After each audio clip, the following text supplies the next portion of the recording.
We're starting on Chapter 16. Jaguar. The Jaguars are free, Doc said. Over. Roger. I'm switching to telemetry mode. Out. I dropped the Morpho's left wing and started slowly circling 800 feet above the canopy. I dialed in Beth's frequency.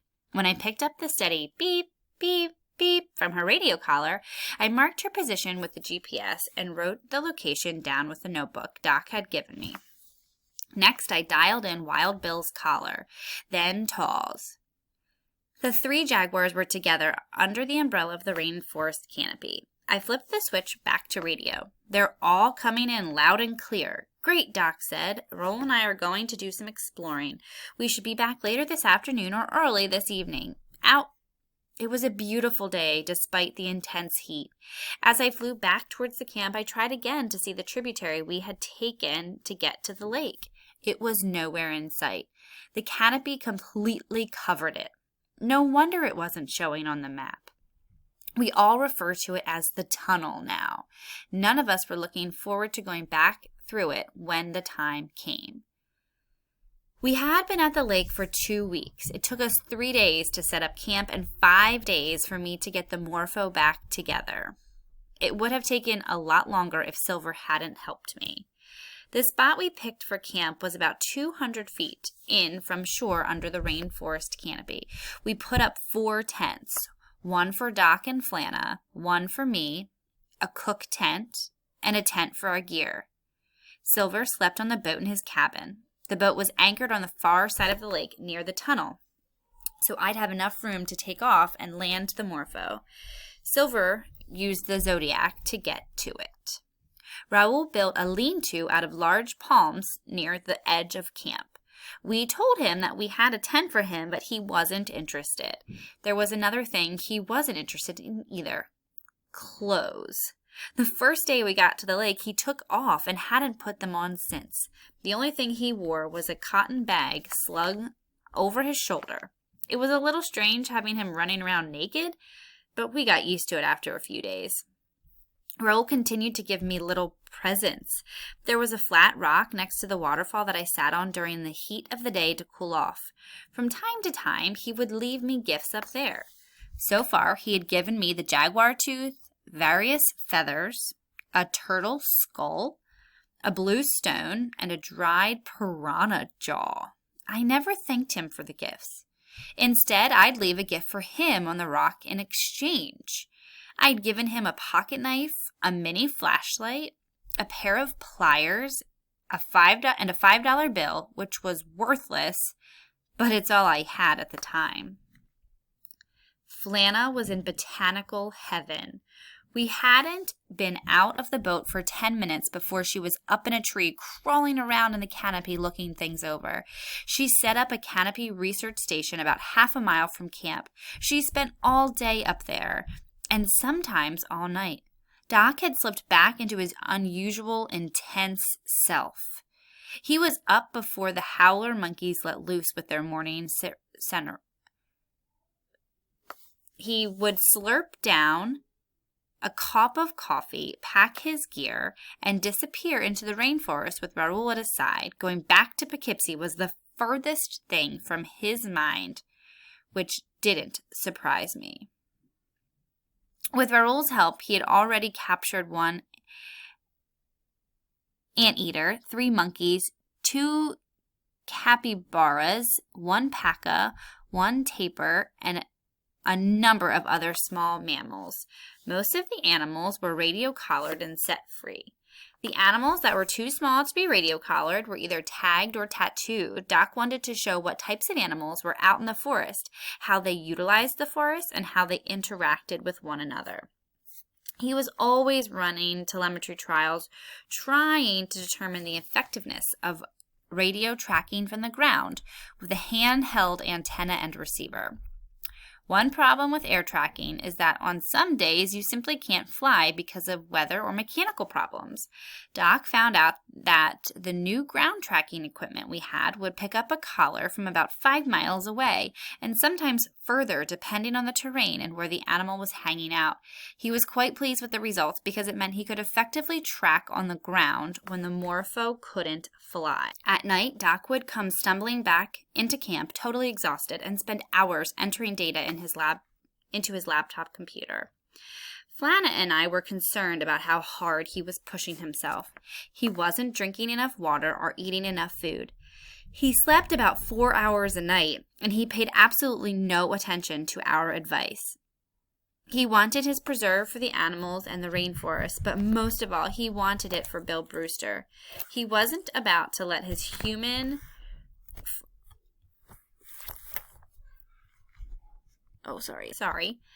He wasn't about to let his human frailties stand in the way of fulfilling his friend's dream. The dream was driving him to his limits. After his initial excitement over finding the lake, Silver became edgy again. He wanted everyone to keep the shotguns handy, but Flana and Doc absolutely refused this time around. They were no longer on the boat, and Silver was no longer their captain. Silver stuck very close to camp during the first few days. At night, I'd see him sitting on the deck of the boat, staring out across the lake. After about a week, his attitude changed. He began taking short trips into the rainforest by himself. As the day went by, the trips got longer and longer. He became almost as driven as Doc, but I had no idea why. He would leave for a day or two at a time, come dragging back into camp covered in sweat and grime, then take the Zodiac out to the boat. When I asked him where he went, he'd say he was just out for a relaxing stroll. He didn't look relaxed to me. And Scarlet?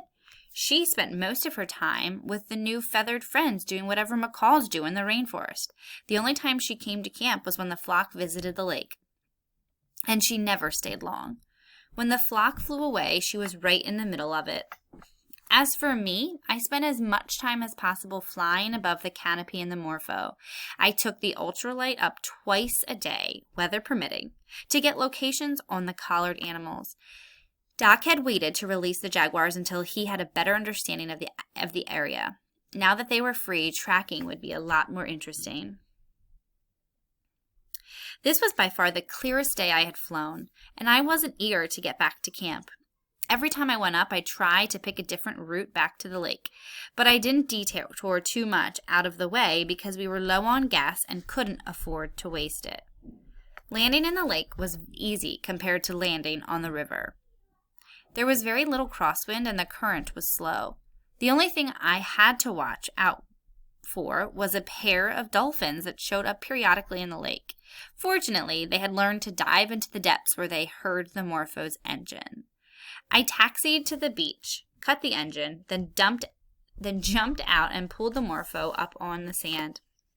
I put a tarp over it to protect the fabric from deteriorating in the sun. I didn't expect anyone to be at camp, but now that the Jaguars had been set free, it seemed more deserted than normal. Up until today, the cats have kept me company during the long wait between flights. I went over to Doc's tent and transferred the coordinates from the morning's flight into his log book. When he got back this evening, he would enter the data into his computer. This was all I had to do until late afternoon when I take my second flight. I put my shorts on, grabbed a towel, and headed down to the rock. When I got there, I found yet another gift from Raoul. It was some kind of nutshell with geometric designs carved on it. He must have carved it with a knife I'd given him. I felt in my pocket and found an automatic pencil. It wasn't much, but it was better than a $5 bill. I was running out of things to leave for him. I lay back and let the mist of the waterfall cool me off. Doc had been so preoccupied, we hadn't had a chance to continue the conversation we had on the boat on our way through the tunnel. But I had thought about it a lot. There was no way he was going to be satisfied in Poughkeepsie. Wandering around wild places was as important to him to his life as breathing was to other people. He's a man who needs to be out in the wilderness howling at the moon. In Poughkeepsie, people were arrested for that kind of behavior. I had no doubt that when Wilcott saw what Doc had accomplished in such a short time, Bill's dream was going to come true. Then what? Doc would say goodbye to Brazil and Flana, and he and I would live happily ever after in our ranch house in Poughkeepsie? I don't think so. No. Doc was going to have to come up with a different solution, and the only way I could see to resolve the problem was to have me stay down here with him. At least, I hoped that's the way it would turn out. Then there was Tall. I'd miss him, and I'd promise him the Arizona trip, but I didn't know if he was serious about this or whether he would even remember that he wanted me to go there with him. But if this was something he wanted to do, I'd feel bad about letting him down. Late afternoon, I took off in the Morpho again. Surprisingly, Beth was no longer near her cubs. She was at least 5 miles away from them and seemed to be moving even farther away. Doc and Tall and Wild Bill were big enough to be on their own, but he thought Beth would stick close to them for a few weeks or months. I flew over them again and double-checked the readings. The cats had definitely split up. I tried to get Doc on the radio, but he didn't answer. He must have turned his headset off. I turned the Morpho around and flew back to the lake. Doc and Raoul didn't get back to camp until after dark. I told Doc about the Jaguars not being together anymore. That's interesting, he said wearily, looking at the logbook. He got his laptop out of the tent and retrieved a fresh battery from the charger plugged into a small generator we had brought with us. How about some food, Bob? Flana said. I'm not really hungry. I think you should eat anyway, she said firmly. I'm not hungry. Suit yourself. Doc took a deep breath. I'm sorry, Flana. I didn't mean to snap at you. I guess I'm just tired. You need a couple of days off, she said. Your arm was badly burned, and you've been under a lot of stress. You're pushing yourself too hard. The arm is just fine. He held it up and flexed his fingers. The bandage had been off for a week. Flana looked at him doubtfully. Raoul found some old Jaguar sign today, Doc said. We're going to head out tomorrow and see if we can find it. Or him. Raoul says it's a male. We'll only be gone a few days. A few days? Flana was irritated, and I didn't blame her.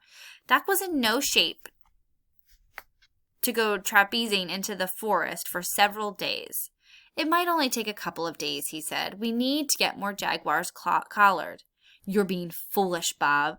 Flana was really mad now, and I admired her for it. You should take a week off and do nothing but sleep. I'll rest after we leave here, he said. I feel just fine. He got up and went into his tent. Flana followed him. I heard them talking late into the night. I hoped that Flana would talk some sense into him.